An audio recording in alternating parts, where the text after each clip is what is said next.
मैंने आज तक कोई भी कंट्री ऐसा नहीं देखा जिसकी लैंग्वेज रिक्वायरमेंट इतनी कम हो तो वो अपनी डिग्री कंप्लीट नहीं कर पाते। इस वजह से वो अपना इंस्टीट्यूशन छोड़ देते हैं या इलीगल या असाइलम कर लेते हैं। तो इस वजह से पाकिस्तान का जो है वो इमिग्रेशन इंडेक्स भी जो है वो नीचे आता है और हमारी जो वीजा रेशियो है उन कंट्रीज में कम होना शुरू हो जाता है। मैंने आज तक कोई स्टूडेंट नहीं देखा जिसका साइप्रस का वीजा रिफ्यूज हुआ हो।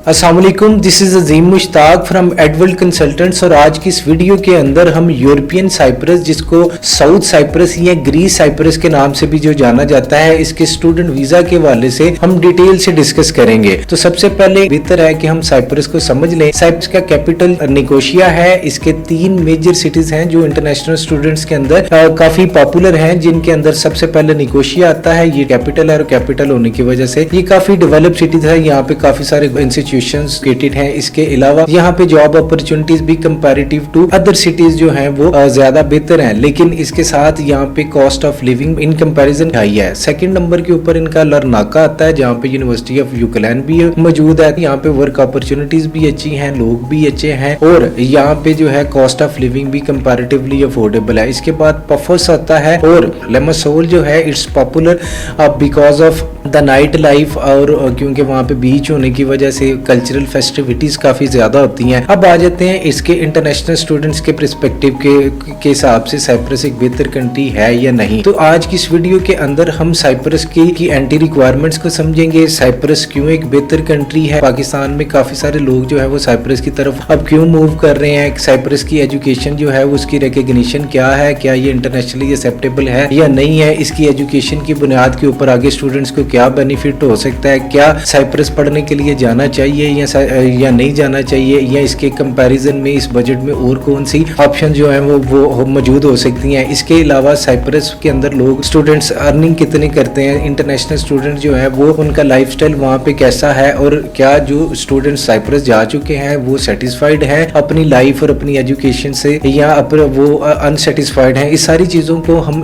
आज की इस वीडियो में डिस्कस करेंगे। तो साइप्रस के अंदर जो पाकिस्तानी स्टूडेंट्स का ट्रेंड बढ़ता जा रहा है उसकी सबसे बड़ी एक कॉमन रीजन ये है कि यूरोपियन जैसे कि ऑस्ट्रेलिया, कनाडा और अदर इंग्लिश स्पीकिंग कंट्रीज के अंदर एक तो वो ज्यादा गैप एक्सेप्ट नहीं करती। सेकंड नंबर के ऊपर उनकी लैंग्वेज रिक्वायरमेंट्स काफी हाई हैं। फिर उनके अंदर बैंक स्टेटमेंट जो है वो काफी ज्यादा चाहिए और उनकी ट्यूशन फीसें जो है वो भी बहुत ज्यादा हाई हैं। चारों चीजें साइप्रस में मौजूद नहीं है। साइप्रस के अंदर आइट्स भी कम चाहिए और इसके अलावा ट्यूशन फीस भी बहुत कम है, बैंक स्टेटमेंट भी इंतहाई कम है और इसमें ना यूनिवर्सिटी का इंटरव्यू है ना ही एम्बेसी का इंटरव्यू है और वीजा 100% है। मैंने आज तक कोई स्टूडेंट नहीं देखा जिसका साइप्रस का वीजा रिफ्यूज हुआ हो। तो इस वजह से पाकिस्तान के अंदर क्योंकि जिन स्टूडेंट्स का गैप काफी ज्यादा था या जो आइट्स की हाई रिक्वायरमेंट्स मीट नहीं कर सकते थे या हाई ट्यूशन फीसेस अफोर्ड नहीं कर सकते थे, या जो है वो उनका गैप बड़ा ज्यादा हो चुका था, इस वजह से उनको और कहीं किसी कोई कंट्री जो है वहाँ पे उनके एडमिशन और वीजा की पॉसिबिलिटी कम होने की वजह से तो उन्होंने साइप्रस की तरफ मूव करना शुरू किया। और साइप्रस इन कंपैरिजन जब हम पाथवे कंट्रीज की बात करते हैं, पाथवे कंट्रीज वो कंट्रीज होते हैं जो students directly first world countries के अंदर या वो कंट्रीज जहाँ पे यूनिवर्सिटी जिनकी एजुकेशन या जिनके अंदर अर्निंग या सेटलमेंट की ऑप्शंस बहुत अच्छी हैं, वहाँ पे डायरेक्टली मूव नहीं कर सकते due to their gap, due to their language barrier, due to their low affordable fees. तो वो इस वजह से वो स्टूडेंट साइप्रस की तरफ पाथवे कंट्रीज की तरफ जाते हैं और pathway countries are best to mitigate your gap. आपके गैप को पूरा करने के लिए, आपके प्रोफाइल को बेहतर करने के लिए पाथवे कंट्रीज जो काफी बेहतर कंसिडर होते हैं। अब आते हैं कि इसकी एंट्री रिक्वायरमेंट्स के ऊपर। तो साइप्रस के अंदर अगर आप बैचलर्स के लिए जाना चाह रहे हैं तो आपके 50% मार्क्स कम से कम होने चाहिए। इंटरमीडिएट नो मैटर आपने 5 इयर्स पहले किया है या 10 साल पहले किया है, आपके मार्क्स 50% हो तो यूनिवर्सिटी आपको एडमिशन दे देती है। अब 50% मार्क्स बैचलर के लिए और फाउंडेशन दोनों के लिए एक्सेप्टेबल है। आप फाउंडेशन में जाएंगे या डायरेक्ट बैचलर में जाएंगे ये डिसाइड करेगी आपकी लैंग्वेज रिक्वायरमेंट। तो जब हम लैंग्वेज रिक्वायरमेंट की बात करते हैं तो साइप्रस के अंदर अदर इंग्लिश स्पीकिंग कंट्री या अदर यूरोपियन कंट्रीज की निस्बत आइट्स की लैंग्वेज की रिक्वायरमेंट्स बहुत कम है। जैसे फाउंडेशन के लिए आइट्स 4 नो लेस देन 4 चाहिए, टॉफल 42 चाहिए, password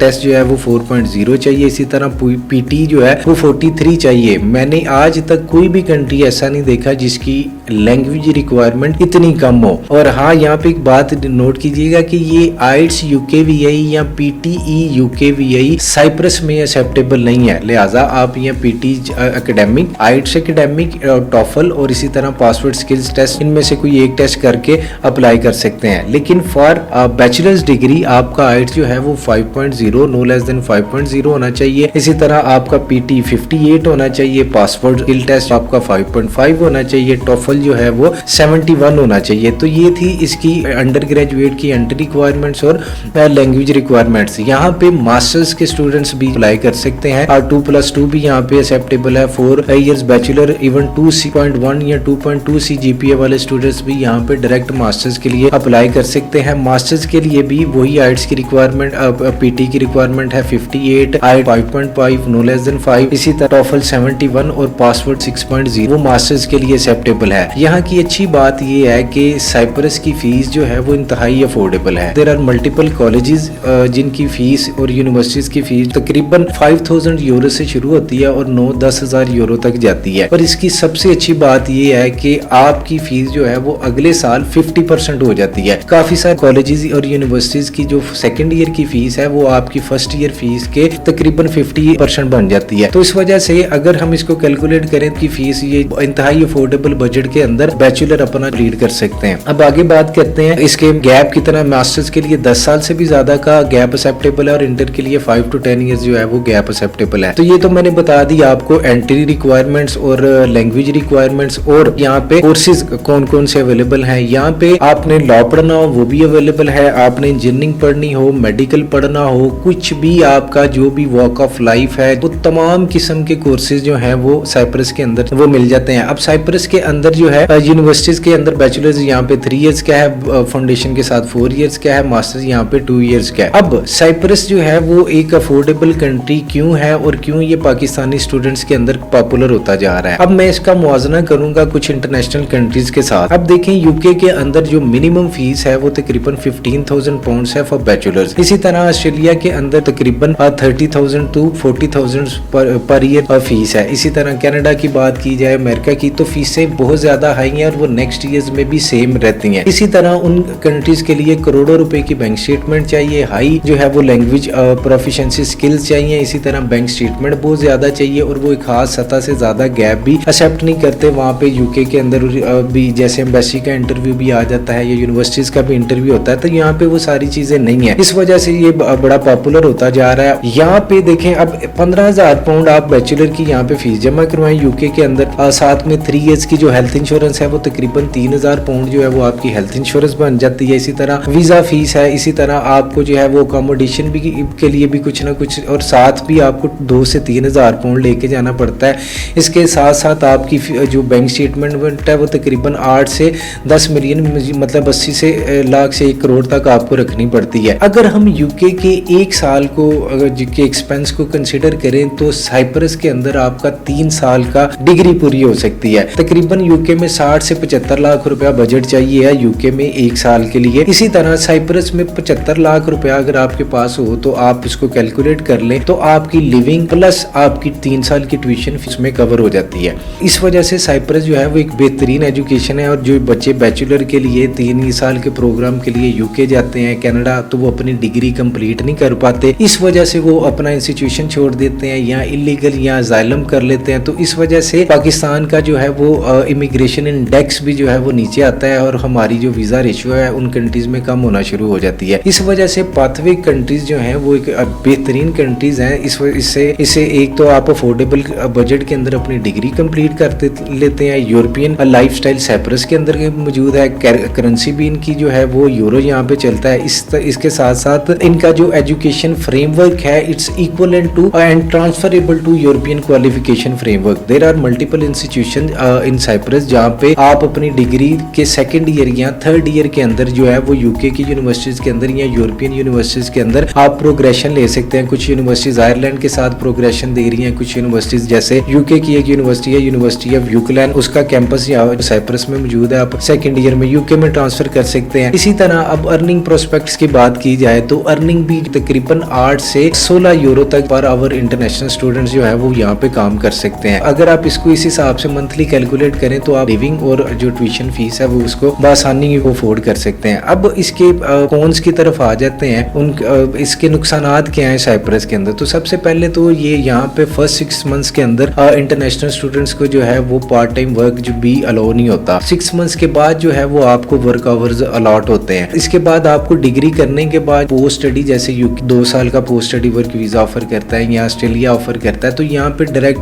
post study work visa खासतौर पे अंडर ग्रेजुएट स्टूडेंट्स के लिए अवेलेबल नहीं है। मास्टर्स के स्टूडेंट्स को फिर भी वो 1 साल का पोस्ट स्टडी वर्क वीजा मिल जाता है। यहाँ पे अपने स्टे को एक्सटेंड करने के लिए आपको कोई ना कोई जॉब जो है वो ढूंढनी पड़ती है। वैसे तो जॉब आसानी से मिल जाती है, लेकिन जैसे डेवलप्ड कंट्रीज की तरह एक स्ट्रीमलाइन इमिग्रेशन प्रोसेस है वो यहाँ पे नहीं है। अब आते हैं इसके स्टेप बाय स्टेप प्रोसीजर की तरफ। इसके डॉक्यूमेंट्स कौन से चाहिए हैं और इसका प्रोसेस किस तरीके से है। तो सबसे पहले तो मैट्रिक के स्टूडेंट्स के लिए आपके 50% मार्क्स होने चाहिए। मैट्रिक और इंटर का जो आपका रिजल्ट है, इसी तरह आपको वो IBC से टेस्ट होना चाहिए, मुफा से टेस्ट होना चाहिए। इसके साथ साथ आप मेडिकल करवाना पड़ता है, जिसकी जो कि जनरल फिटनेस सर्टिफिकेट उसे कहते हैं। आप किसी भी तहसील या डिस्ट्रिक्ट हॉस्पिटल से करवा सकते हैं। वो चाहिए, बैंक स्टेटमेंट चाहिए, इसी तरह आपका आइट्स चाहिए है, इसी तरह आपका जो फीस सबमिशन रिसिप्ट है आप वो चाहिए। तो इन सब तमाम डॉक्यूमेंट्स को आपने पहले अपने एजुकेशनल डॉक्यूमेंट को, मैट्रिक इंटर को IBC से अटैच करा के देन इन तमाम डॉक्यूमेंट्स को आपने जो है वो अपोस्टाइल करवाना है थ्रू मूव। और अगर बैंक स्टेटमेंट की बात की जाए तो साइप्रस के लिए बैंक स्टेटमेंट इंतहाई कम बैंक स्टेटमेंट चाहिए होती है। 25 से 30 लाख का आपका बैलेंस हो तो आप साइप्रस का वीजा हासिल कर सकते हैं। ये अकाउंट मेंटेनेंस लेटर और ये बैंक स्टेटमेंट दोनों आपने मुफा से अपोस्टाइल करवानी होती है अपने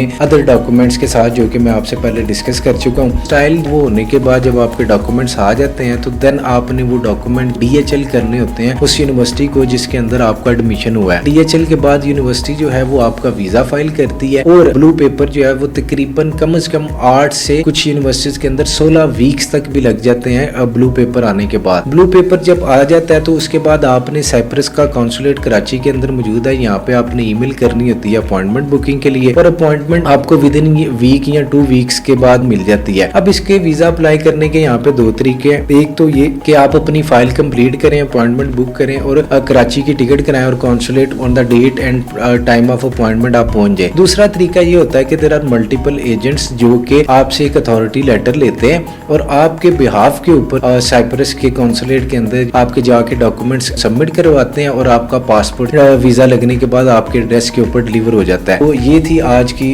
जो साइप्रस के मुतालिक तमाम इन्फॉर्मेशन। अगर इस वीडियो के मुतालिक, इस कंट्री के मुतालिक आपको कोई भी इन्फॉर्मेशन चाहिए हो तो आप एडवर्ड कंसल्टेंट्स की टीम से ऑनलाइन रब्ता कर सकते हैं या हमारी 4 ब्रांचों में से कोई भी ब्रांच विजिट कर सकते हैं। हमारे एक्सपर्ट काउंसलर जो हैं वो आपको मुकम्मल रहनुमाई फराहम करेंगे। Thank you.